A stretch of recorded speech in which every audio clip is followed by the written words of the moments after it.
വിജയേട്ടാ നമസ്കാരം. നമസ്കാരം. വിജയേട്ടാ, ഇന്ത്യയുടെ പ്രധാനമന്ത്രി നരേന്ദ്രമോദി കഴിഞ്ഞ ദിവസം യു എയിൽ പോയി കഴിഞ്ഞ് ഇപ്പൊ സ്വിറ്റ്സർലാൻഡിലാണ് അദ്ദേഹം എന്നാണ് ഞാൻ മനസ്സിലാക്കുന്നത്. ഇപ്പോ യു എയിൽ ഇറാൻ ഒരു വലിയ ആക്രമണം നടത്തിയിട്ടുണ്ട്. അത് നടത്തിയിരിക്കുന്നത് നമുക്കൊട്ടും അംഗീകരിക്കാൻ കഴിയാത്ത പ്രദേശത്താണ് എന്ന് രാജ്യം ശക്തമായ രീതിയിൽ അപലപിച്ചിട്ടുണ്ട്. ഇന്ത്യ അതിൽ ആ ആക്രമണത്തിൽ കടുത്ത അസ്വസ്ഥത പ്രകടിപ്പിച്ചു. ഇറാൻ വ്യക്തമായ സന്ദേശം നൽകി എന്നുള്ളതാണ് റിപ്പോർട്ട്. അത് നടത്തിയിരിക്കുന്നത് ആണവ നിലയത്തിലാണ്. ആണവ നിലയത്തിന് എതിരായ ഡ്രോൺ ആക്രമണമാണ് അവർ നടത്തിയിരിക്കുന്നത്. മിഡിൽ ഈസ്റ്റിൽ വലിയ സംഘർഷം വീണ്ടും ഉടലെടുക്കുന്നു എന്ന് തന്നെ നമുക്കിതിലൂടെ പറയേണ്ടി വരും. ആഗോളതലത്തിൽ വലിയ രീതിയിലുള്ള ആശങ്കകൾ ഉയർന്നിട്ടുണ്ട്. ഇന്ത്യയാണെങ്കിൽ ഇതിൽ ഏറ്റവും ശക്തമായിട്ടുള്ള നിലപാടാണ് ഇപ്പോൾ അറിയിച്ചിരിക്കുന്നത്. ബറാക്ക ആണവ നിലയത്തിന് നേരെയാണ് ഡ്രോൺ ആക്രമണം ഉണ്ടാക്കിയിരിക്കുന്നത്. യുണൈറ്റഡ് അറബ് എമിറേറ്റ്സിലെ അൽ ദഫ്ര മേഖലയിലെ ബറാക്ക ആണവ നിലയത്തിന്റെ പരിസരത്ത് വലിയ ഡ്രോൺ ആക്രമണമാണ് നടത്തിയത് എന്നുള്ള റിപ്പോർട്ടുകൾ പുറത്തു വരുന്നു. ആക്രമണത്തിൽ പ്ലാന്റിന് പുറത്തുള്ള ഇലക്ട്രിക്കൽ ജനറേറ്ററിൽ വലിയ തീപിടുത്തവും സ്ഫോടനവും ഉണ്ടായി എന്നുള്ള റിപ്പോർട്ടാണ് പുറത്തു വരുന്നത്. ഇതൊന്ന്. രണ്ടാമത്തെ കാര്യം, ഈ യുദ്ധം തീരുന്ന മട്ടൊന്നുമില്ല എന്നാണ് അറിയാനും സാധിക്കുന്നത്. ഡൊണാൾഡ് ട്രംപ് ചൈനയിൽ പോയി നാണം കെട്ട് തിരിച്ചു വന്നതിന് ശേഷം ഒരുപാട് വാർത്തകൾ അന്താരാഷ്ട്ര തലത്തിൽ പുറത്തു വരുന്നുണ്ട്. ഒരുപാട് വാർത്തകളുണ്ട്. അതിൽ ഡൊണാൾഡ് ട്രംപ് ചൈനയിൽ നിന്ന് തിരിച്ചു വന്നപ്പോൾ അയാളുടെ സൂനീറുകൾ അടക്കം അവിടെ ചവറ്റുകുട്ടയിലേക്ക് വലിച്ചെറിഞ്ഞ് ചൈനയെ അപമാനിച്ചൊരു വാർത്തയുണ്ട്. പോരാത്തതിന് തായ്വാൻ ചൈനയെ അറ്റാക്ക് ചെയ്താൽ ഡൊണാൾഡ് ട്രംപ് മിണ്ടില്ല എന്നാണ് ഇപ്പോൾ പാശ്ചാത്യ മാധ്യമങ്ങൾ പറഞ്ഞുകൊണ്ടിരിക്കുന്നത്. മൗനാനുവാദം കൊടുത്തിട്ടുണ്ടെന്ന് പറയുന്നു. അതിന്റെ കൂട്ടത്തിൽ ഈ ട്രംപ് ഇപ്പോൾ ഇറാന് വലിയ അന്ത്യശാസനമായിട്ട് രംഗത്തെത്തിയിട്ടുണ്ട്. ഇറാനിൽ ഒന്നും ശേഷിക്കില്ല. നേരത്തെ ഇതുപോലെ ഒരു ഡയലോഗ് അടിച്ചായിരുന്നു. ഇറാന്റെ സിവിലൈസേഷൻ തന്നെ, ഒരു നാഗരികത തന്നെ ഞാൻ നശിപ്പിച്ചു കളയുമെന്ന് ട്രംപ് പറഞ്ഞിട്ടുണ്ടായിരുന്നു. അതിനുശേഷം ട്രംപിന്റെ അനക്കമൊന്നും കണ്ടില്ല. ഇപ്പോൾ വീണ്ടും ഇറാനിൽ ഒന്നും ശേഷിക്കില്ല, ഒരു വലിയ യുദ്ധത്തെക്കുറിച്ചാണ് ഡൊണാൾഡ് ട്രംപ് വീണ്ടും സൂചന നൽകുന്നത്. അത് പശ്ചിമേഷ്യയുടെ ഹൃദയമിടിപ്പ് വർദ്ധിപ്പിക്കുന്നു എന്നാണ് മനസ്സിലാക്കാൻ സാധിക്കുന്നത്. ഇപ്പൊ തന്നെ നമുക്കിവിടെ ഗ്യാസ് പ്രതിസന്ധിയുണ്ട്. പെട്രോളിനാണെങ്കിൽ വില കൂട്ടിയിട്ടുണ്ട്. അതിന്റെ കൂട്ടത്തിൽ നമുക്ക് വലിയ രീതിയിലുള്ള പ്രതിസന്ധി അങ്ങോട്ടേക്ക് വരാനുള്ള സാധ്യതയുണ്ട്. ഒരു വർഷത്തേക്ക് സ്വർണം മേടിക്കരുതെന്നാണ് ഇന്ത്യൻ പ്രധാനമന്ത്രി പറഞ്ഞിരിക്കുന്നത്. അപ്പൊ ട്രംപ് എന്ത് പറഞ്ഞാലും ബാധിക്കുന്നത് നമ്മളെയാണ്. അതിന്റെ ഇടയിൽ ഇയാൾ കഴിഞ്ഞ ദിവസം ഇയാൾ പറയുകയാണ്, ഇനി മുതൽ നിങ്ങൾ റഷ്യയുടെ കയ്യിൽ നിന്ന് എണ്ണ മേടിക്കരുതെന്ന്. ഇയാൾ നാഴികയ്ക്ക് 40 വട്ടം ഇത് പറയുന്നുണ്ട്. ഇന്ത്യക്ക് വലിയ തിരിച്ചടി കിട്ടിയിരിക്കുന്നു എന്ന് പറഞ്ഞാണ് പാശ്ചാത്യ മാധ്യമങ്ങൾ ഇതിനെ ആഘോഷിക്കുന്നത്. ഇവിടെ എവിടെ തിരിഞ്ഞാലും അടി. ഇതെന്തോന്നാണ് അടിമാലി ഫാമിലി എന്ന് ചോദിക്കുന്നത് പോലെ എവിടെ തിരിഞ്ഞാലും നമുക്കാണ് അതിന്റെ എല്ലാ പ്രത്യാഘാതവും വരുന്നത് എന്നുള്ളതാണ്. വീണ്ടും യുദ്ധത്തിലേക്ക് ട്രംപ് നീങ്ങുകയാണോ, വീണ്ടും സ്റ്റാർട്ട് ചെയ്യുകയാണോ? അമേരിക്ക മുച്ചൂട് മുടിഞ്ഞു എന്നാണ് അറിയാൻ സാധിക്കുന്നത്. ഈ ഒരു അവസരത്തിൽ ട്രംപിന് എങ്ങനെയാണ് ഇങ്ങനെയൊക്കെ പറയാൻ തോന്നുന്നത്?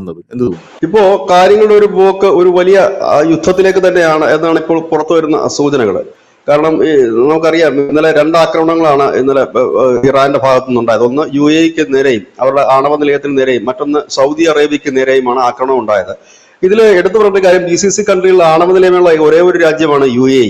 അവരവരുടെ ആണവ നിലയത്തിൽ നിന്നുള്ള ഊർജ്ജമാണ്, അവരുടെ ഈ വൈദ്യുതി, അവർക്ക് പ്രധാന സോഴ്സ് എന്ന് പറയുന്നത് തന്നെ ഈ ആണവ നിലയമാണ്. അതിന് നേരത്താണ് ഇപ്പോൾ ആക്രമണം ഉണ്ടായിരിക്കുന്നത്. അവിടെ ആണവ ചോർച്ചയൊന്നും ഉണ്ടായിട്ടില്ല എന്നാണ് ആണവ നിരീക്ഷണ ഏജൻസികളും മറ്റും പറയുന്നതെങ്കിൽ പോലും അത് ഒരു രാജ്യത്തിന്റെ പരമാധികാരത്തിലെ തന്നെ ഏറ്റവും പ്രധാനപ്പെട്ട ഒന്നാണ്. ഈ പാലങ്ങൾ, ഊർജ്ജ നിലയങ്ങളൊക്കെ തകർക്കുക എന്ന് പറഞ്ഞാൽ ഏറ്റവും വലിയ വാർ ക്രൈമിൽ പെടുന്നതാണ്.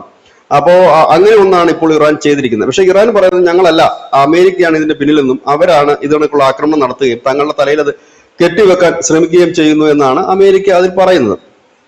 ഏതായാലും അതിന്റെ തൊട്ടു പിന്നാലെ തന്നെ ട്രംപും ബെഞ്ചമിൻ നെതന്യാഹുവും തമ്മിൽ ഒരു ചർച്ച നടന്നതായിട്ട് ഹീബ്രു മാധ്യമങ്ങൾ റിപ്പോർട്ട് ചെയ്യുന്നു. അതിലവർ പറയുന്ന കാര്യങ്ങൾ, ഈ ചർച്ചയ്ക്ക് തൊട്ടു പിന്നാലെ തന്നെ ബെഞ്ചമിൻ നെതന്യാഹു ഒരു ഉന്നതതല യോഗം വിളിച്ചു. തന്റെ പ്രതിരോധ സെക്രട്ടറി ഉൾപ്പെടെ വിളിച്ചൊരു ഉന്നതതല യോഗം ചേർന്നു. ആ യോഗത്തിന് ശേഷമാണ് ട്രംപ് തന്റെ സോഷ്യൽ ട്രൂത്തിലൂടെ ഇറാൻ മുന്നറിയിപ്പ് നൽകിയത്. ഈ ട്രംപിന്റെ സോഷ്യൽ ട്രൂത്തിലൂടെ മുന്നറിയിപ്പിന് തൊട്ടു പിന്നാലെ തന്നെ അമേരിക്കൻ നേവി ഒരു AI ചിത്രം പോസ്റ്റ് ചെയ്യുന്നുണ്ട്. ആ AI ചിത്രം കാണിക്കുന്നത് പ്രക്ഷുബ്ധമായ കടലും അതില് അമേരിക്കന്റെ വാർഷിപ്പ് ഷിപ്പുകളുമാണ് കിടക്കുന്നത്. അതിനങ്ങകലെ ഇറാന്റെ ഒരു പതാകയും കാണിക്കുന്നുണ്ട്. അതിലവർ കൊടുത്തിരിക്കുന്ന ക്യാപ്ഷൻ കൊടുങ്കാറ്റിന് മുമ്പുള്ള ശാന്തത എന്നാണ്. അപ്പോൾ ഒരു കൊടുങ്കാറ്റിനുള്ള സാധ്യതകൾ കൂടുതൽ നിൽക്കുന്നു. ഓപ്പറേഷൻ എപ്പിക്സ്ക്യൂറി ഇപ്പോൾ നിർത്തിയതായി ശ്രീമാൻ ട്രംപ് തന്നെ പറയുന്ന ഒരു സാഹചര്യമുണ്ട്. അതിപ്പോൾ അവർ പുതിയൊരു ഓപ്പറേഷൻ സ്റ്റാർട്ട് ചെയ്യുന്നു. ആ ഓപ്പറേഷന്റെ പേര് ഓപ്പറേഷൻ സ്ലഡ്ജ് ഹാമർ എന്നാണ്. ഈ പേരിലായിരിക്കും ഇനി അടുത്ത ഒരു വലിയ തിരിച്ചടി. ഇനിയുള്ള യുദ്ധം എന്ന് പറയുന്നത് പഴയതുപോലെയുള്ള ഒരു അറ്റാക്ക് ആയിരിക്കില്ല. അതിശക്തമായ രീതിയിൽ നേരത്തെ ധനുഷ് സൂചിപ്പിച്ചതുപോലെ ഇറാന്റെ എല്ലാം തകർത്ത് കളയത്തക്ക രീതിയിലുള്ള ഒരു അറ്റാക്ക് ആയിരിക്കും നടത്തുക എന്നാണ് ട്രംപ് ഇപ്പോൾ പറയുന്നത്. കാരണം ഇനി ഇത് വെച്ചോണ്ട് പോകാൻ കഴിയില്ല, മടുത്തു. കാരണം അദ്ദേഹം ഈ ചൈനയിൽ പോയപ്പോഴും അദ്ദേഹത്തിന് കിട്ടിയ സൂചന ഈ യുദ്ധം നിർത്തുന്നതിനെ കുറിച്ചൊരു സൂചനയും ചൈന കൊടുത്തില്ല. അതിനകത്ത് ഇടനില നിൽക്കുന്നതിനെ കുറിച്ചോ ഇല്ലെങ്കിൽ നിങ്ങൾ യുദ്ധം നിർത്തണമെന്നോ പറഞ്ഞില്ല. പക്ഷെ ചൈന ട്രംപിന് മുമ്പിൽ വെച്ചിരിക്കുന്ന ഡിമാൻഡ് ഹോർമിസ് കടലിടുക്കിലൂടെ സുഗമമായി എണ്ണ കൊണ്ടുവരാനുള്ള ഒരു പാത നിങ്ങൾ തെളിച്ചു തരണം, ഇല്ലെങ്കിൽ അത് ക്ലിയർ ചെയ്യണമെന്ന് മാത്രം പറഞ്ഞു. ലോകത്തുള്ള രാജ്യങ്ങളൊക്കെ ഇപ്പോൾ അമേരിക്ക ആവശ്യപ്പെടുന്നതും ഹോർമിസ് ക്ലിയർ ചെയ്യണമെന്നുള്ള ഈ ഒരു അവസരം മുതലാക്കിക്കൊണ്ട് ട്രംപ് ഒരു വലിയ അറ്റാക്കിന് ശ്രമിക്കുന്നു എന്നാണ് ഇപ്പോൾ പാശ്ചാത്യ മാധ്യമങ്ങൾ, ഹീബ്രു മാധ്യമങ്ങളടക്കം പറയുന്നത്. അതിനുള്ള പേരാണ് ഓപ്പറേഷൻ സ്ലഡ്ജ് ഹാമർ എന്ന് പറയുന്ന ഒരു വലിയ ഓപ്പറേഷനിലേക്ക് അവർ നീങ്ങുകയാണ്. വലിയ രീതിയിൽ കനത്ത ആക്രമണം. ഇതിനകത്ത് ഇപ്പോൾ ഈ ഇറാന്റെ പക്ഷം പിടിക്കുന്നില്ല. കാരണം ഈ ശരിക്കും പറഞ്ഞാൽ ട്രംപ് ചൈനയിൽ പോയത് വ്യാപാര കരാർ ഒപ്പിടാൻ ആണെങ്കിൽ പോലും അവിടെ നടന്ന ചർച്ചകൾ അതൊന്നും ആയിരുന്നില്ല എന്നുള്ളതാണ്. തായ്വാൻ വിഷയത്തിൽ ചൈനയുടെ നിലപാട് പറഞ്ഞു, ഇത് ഞങ്ങളുടെ പ്രദേശമാണ്, ഞങ്ങൾ ഇത് സ്വന്തമാക്കുക തന്നെ ചെയ്യും. അവിടെ ട്രംപ് അതിനെക്കുറിച്ച് ഒരു അക്ഷരം മിണ്ടിയിട്ടില്ല. പിന്നെ അദ്ദേഹത്തിന്റെ വിമാനത്തിൽ വെച്ച് നടത്തിയ ഒരു പ്രസ്താവനയാണ് അങ്ങനൊന്നും സംഭവിക്കില്ല എന്ന് കരുതാം എന്നൊക്കെ പറഞ്ഞ് കുറെ ഒരു ഉഴപ്പൻ ഡയലോഗ് അടിച്ചു വിട്ടു. അതിന് പിന്നാലെ തായ്വാൻ പറഞ്ഞത് ഞങ്ങളിപ്പോൾ ആരെയും നോക്കി നിൽക്കുന്നില്ല, ഞങ്ങൾക്ക് സ്വയം പ്രതിരോധിക്കാനുള്ള ഒരു കഴിവുണ്ടെന്നൊക്കെ പറയുകയുണ്ടായി. ഇവിടെ ഇറാൻ വിഷയത്തിൽ യുദ്ധം അവസാനിപ്പിക്കണമെന്നൊരു ഒഴുക്കൻ മറ്റുള്ള ഒരു ഡയലോഗ് മാത്രമാണ് ചൈന നടത്തിയത്. വേണമെങ്കിൽ ഇടനില നിൽക്കാൻ ഇപ്പോൾ പാകിസ്ഥാൻ നിൽക്കുന്നുണ്ടല്ലോ, ഞങ്ങളും അതിനെ സപ്പോർട്ട് ചെയ്യുന്നുണ്ടല്ലോ എന്നൊക്കെ ചൈന അങ്ങും ഇങ്ങും തൊടാതെ പറയുകയാണ് ചെയ്തത്. അതായത് ഒരർത്ഥത്തിൽ പറഞ്ഞു കഴിഞ്ഞാൽ അമേരിക്ക ഇപ്പോൾ ഇറാനിൽ നടത്തുന്ന ആക്രമണത്തിനകത്ത് തങ്ങൾക്ക് വലിയ റോളൊന്നുമില്ല എന്ന് പറയാതെ പറഞ്ഞൊക്കെയാണ്. സാഹചര്യത്തിലാണ് ഇപ്പോൾ ഇങ്ങനെ ഒരു അറ്റാക്കിലേക്ക് കാര്യങ്ങൾ നീങ്ങുന്നത്. ഒപ്പം തന്നെ വ്ളാഡിമിർ പുടിൻ നാളെ ചൈനയിലേക്ക് എത്തുകയാണ്. ഒരു ഹ്രസ്വ സന്ദർശനമാണ്, ഒരു ദിവസത്തെ സന്ദർശനത്തിൽ എത്തുന്നു. അതിന്റെ ലക്ഷ്യം എന്തെന്നറിയില്ല. പക്ഷെ ആഗോളതലത്തിൽ തന്നെ ഉയർന്ന ഈ എണ്ണ ഗ്യാസ് പ്രതിസന്ധി തന്നെ ആയിരിക്കണം ഒരു ചർച്ചാ വിഷയമായി മാറിയിരിക്കുന്നത്. ഇവിടെ കഴിഞ്ഞ ദിവസം ട്രംപ് പറയുകയുണ്ടായി, ഞങ്ങൾ ഇനിയിപ്പം റഷ്യയുടെ എണ്ണ വാങ്ങാൻ സമ്മതിക്കില്ല, ഞങ്ങൾ അവരുടെ കമ്പനികൾക്കൊക്കെ നിരോധനം ഏർപ്പെടുത്തുകയാണ്. കമ്പനികൾക്ക് നിരോധനം ഏർപ്പെടുത്തി കഴിഞ്ഞാൽ സ്വാഭാവികമായി തന്നെ എണ്ണ വരവ് അവിടെ നിലയ്ക്കും. ആ രീതിയിലേക്ക് ട്രംപ് നീങ്ങുകയും ചെയ്യുന്നു. അപ്പൊ ലോകം മുഴുവൻ ഒരു വല്ലാത്ത പ്രതിസന്ധിയെ അഭിമുഖീകരിക്കുന്ന സമയമാണിത്. കാരണം ഊർജ്ജ പ്രതിസന്ധി വല്ലാത്ത രീതിയിൽ കൂടും. കാരണം നമ്മുടെ പ്രധാനമന്ത്രി പറഞ്ഞിരുന്നത് നമ്മൾ ഈ പെട്രോൾ ഡീസലൊക്കെ സൂക്ഷിച്ച് ഉപയോഗിക്കണമെന്ന് പറഞ്ഞത് തന്നെ നമ്മൾ നേരത്തെ തന്നെ ഒരു മുൻകരുതൽ എടുക്കുന്നതിന് വേണ്ടിയിട്ടാണ്. കാരണം നേരത്തെ തന്നെ തുടങ്ങിയാൽ പിന്നീട് അത് ശീലമായി മാറും എന്നുള്ളത് കൊണ്ട് തന്നെയാണ് പറഞ്ഞത്. അതല്ല പെട്ടെന്നൊരു സുപ്രഭാതത്തിൽ ഈ പെട്രോൾ ഡീസൽ ക്ഷാമത്തിലേക്ക് പോയി കഴിഞ്ഞാൽ നമുക്കത് അക്സെപ്റ്റ് ചെയ്യാൻ ഭയങ്കര പാടായിരിക്കും. അതിനുള്ള സാധ്യതകൾ വളരെ കൂടുതലാണ്. കാരണം യുദ്ധം ഉടനൊന്നും തീരില്ല. കാരണം പ്രധാനമന്ത്രി നരേന്ദ്രമോദി ഇത്രയും നാൾ, ഒരു വർഷക്കാലം ഈ യുദ്ധം ഉണ്ടായിട്ട് ₹1 പോലും കൂട്ടാതെ പിടിച്ചു നിർത്തിയെങ്കിൽ ഇപ്പോൾ അദ്ദേഹത്തിന് അതിന് കഴിയാതെ വരുന്നുവെങ്കിൽ അതൊരു വലിയ യുദ്ധത്തിലേക്ക് തന്നെയാണ് കാര്യങ്ങൾ പോകുന്നതെന്നും ഭാവിയിൽ ഇത് ഊർജ്ജ പ്രതിസന്ധി കുറച്ചുകൂടി രൂക്ഷമാകും എന്ന് തന്നെയാണ് അതിൽ നിന്ന് വ്യക്തമാകുന്ന ഒരു കാര്യം. അതിനകത്ത് വേറെ ഡൗട്ടൊന്നും വിചാരിക്കേണ്ട കാര്യമില്ല. കാരണം നരേന്ദ്രമോദിയെ സംബന്ധിച്ച് അവസാന നിമിഷം വരെ പിടിച്ചു നിൽക്കുന്ന ഒരു വ്യക്തി കൂടിയാണ് അദ്ദേഹം. അവസാന നിമിഷത്തിൽ ഇതിന്റെ ഒരു വില നേരിയ തോതിലെങ്കിലും കൂട്ടുവാനും നിങ്ങളൊക്കെ സൂക്ഷിച്ച് ഉപയോഗിക്കണമെന്ന് പറയണമെന്നുണ്ടെങ്കിൽ അതിനൊരു വലിയ കാര്യം തന്നെ ഉണ്ടാകണം. അദ്ദേഹത്തിന് ഇപ്പൊ തുറന്നു പറയാൻ കഴിയില്ലല്ലോ ഭാവിയിൽ യുദ്ധം ഉണ്ടാകും. പക്ഷെ അദ്ദേഹം പറയുന്നുണ്ട്. ഇന്നലെ അദ്ദേഹം സ്വീഡനിൽ ചെന്ന് പ്രസംഗിച്ചപ്പോൾ അദ്ദേഹം എന്താണ് പറഞ്ഞത്? ഈ ദശകം സംഘർഷങ്ങളുടെ ദശകമാണെന്നാണ് അദ്ദേഹം വിശേഷിപ്പിച്ചത്. ദശകം എന്ന് പറഞ്ഞാൽ 10 ഇനി ഒരു 10 വർഷം സംഘർഷങ്ങളുടെ 10 വർഷമാണ് ഈ ലോകത്ത് നടക്കാൻ പോകുന്നതെന്നാണ് അദ്ദേഹം പറഞ്ഞത്. അതിനർത്ഥം തന്നെ എന്താണ്? വലിയ യുദ്ധം പല ഭാഗത്തും ഉണ്ടാകും. അത് ഊർജ്ജ പ്രതിസന്ധിയൊക്കെ വലിയ രീതിയിൽ തന്നെ ഉണ്ടാകും.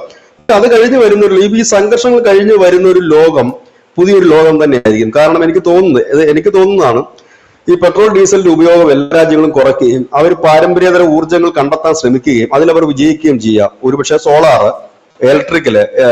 ഉത്പാദിപ്പിച്ച സ്വാഭാവികമായി തന്നെ ഇലക്ട്രിക്കൽ വാഹനങ്ങളോ ഇല്ലെങ്കിൽ ഇലക്ട്രിക്കൽ ഊർജ്ജമോ കൂടുതലായി വരെ ആണവ നിലയങ്ങൾ നമ്മളിപ്പോൾ കൂടുതലായി ചെറിയ ചെറിയ ആണവ റിയാക്ടറുകൾ സ്ഥാപിക്കാൻ റഷ്യയുമായിട്ട് ഇപ്പോൾ ഒരു കരാർ വെച്ചിട്ടുണ്ട്. ഈ വലിയ ആണവ നിലയങ്ങൾ നമുക്ക് നിലവിൽ ഉണ്ട്, കൂടംകുളം ഉൾപ്പെടെ. കൂടംകുളത്ത് 2027 ആകുമ്പോൾ അത് പൂർണ്ണമായിട്ട് ഫങ്ഷനിങ് ആവും. അതോടൊപ്പം തന്നെ ചെറുകിട ആണവ റിയാക്ടറുകൾ സ്ഥാപിക്കാൻ ഇന്ത്യ ശ്രമിക്കുന്നുണ്ട്. ഒപ്പം തന്നെ പാരമ്പര്യേതര ഊർജ്ജം കണ്ടെത്താൻ എഥനോളും മറ്റുമൊക്കെ ഉപയോഗിച്ചുള്ളൂ. ഇപ്പൊ ഇന്നലെ ടാറ്റ കമ്പനി അവരുടെ പുതിയ കാറിന്റെ അനൗൺസ്മെന്റ് നടത്തി കഴിഞ്ഞിരിക്കുന്നു. മൾട്ടി ഫ്യൂവൽ ആണ് ഞങ്ങൾ ഇനി മുതൽ ഇറക്കാൻ പോകുന്ന വാഹനം എന്ന് അവർ അനൗൺസ് ചെയ്ത് കഴിഞ്ഞിരിക്കുന്നു. അതായത് ഒരു 80% എഥനോൾ ആണെങ്കിലും വണ്ടി ഓടും, ഇല്ലെങ്കിൽ 100% എഥനോൾ ആണെങ്കിലും വണ്ടി ഓടും. അങ്ങനെയൊക്കെയുള്ള വാഹനങ്ങൾ ഹൈഡ്രജനിലേക്കൊക്കെ ആളുകൾ മാറാൻ തുടങ്ങിയിരിക്കുന്നു. അപ്പൊ ലോകത്ത് മുഴുവൻ ഒരു ചേഞ്ച് ഉണ്ടാകും. ഒരുപക്ഷെ ഈ യുദ്ധത്തിന്റെ അവസാനം നമ്മൾ കാണാൻ കഴിയുന്നത് ലോകം ഒരു പുതിയ ഊർജ്ജ പ്രക്രിയയിലേക്ക്, ഒരു പാരമ്പര്യേതര ഊർജ്ജത്തിലേക്ക് മാറുകയും ലോകത്തിന്റെ ക്രമം തന്നെ മാറി മറിയുകയും ചെയ്യും. കാരണം ഈ പെട്രോളും ഡീസലും വലിയ ക്രൂഡ് ഓയിലിൽ നിന്ന് ലോകം മാറുമ്പോൾ ലോകത്തിന്റെ സാമ്പത്തിക അവസ്ഥകൾ മാറും. ഇപ്പോഴുണ്ടായിരിക്കുന്ന ആ ഒരു സിസ്റ്റമേ ആയിരിക്കില്ല. കാരണം ഇന്നിപ്പോ ലോകത്തെ നിയന്ത്രിക്കുന്ന ക്രൂഡ് ഓയിലാണ്, ക്രൂഡ് ഓയിലിനെ നിയന്ത്രിക്കുന്ന ഡോളറാണ്. പിന്നീട് അതെന്താണത് എങ്ങനെയായി മാറി മറിഞ്ഞു വരുമെന്ന് അറിയില്ല. കാരണം എല്ലാ രാജ്യങ്ങളും സ്വന്തമായി തന്നെ ഊർജ്ജ കണ്ടെത്തി കഴിഞ്ഞാൽ, അതായത് ക്രൂഡ് ഓയിലിനും പകരം എന്തെങ്കിലും ഒരു ഊർജ്ജത്തിലേക്ക് പോയി കഴിഞ്ഞാൽ എന്താകും ലോകത്ത് സംഭവിക്കുക എന്നൊക്കെ ഉള്ള ഒരു വലിയ ആശങ്കയുണ്ട്. അത് പിന്നീട് നമുക്ക് ചർച്ച ചെയ്യേണ്ട ഒരു വലിയ വിഷയമാണ്. അതൊരു അക്കാഡമിക് വിഷയമാണ്. അതിലേക്ക് നമ്മൾ പോകുന്നില്ല. ഏതായാലും പുതിയതായി തുടങ്ങാൻ പോകുന്ന ഒരു ഓപ്പറേഷൻ സ്ലഡ്ജ് ഹാമർ ഉടൻ ആരംഭിക്കുമെന്നാണ് ഇപ്പോൾ ട്രംപ് പറഞ്ഞിരിക്കുന്നത്. വീണ്ടും പശ്ചിമേഷ്യ അല്ലെങ്കിൽ മിഡിൽ ഈസ്റ്റ് വീണ്ടും സംഘർഷഭരിതമാകുന്നു എന്ന് തന്നെ പറയേണ്ടി വരും.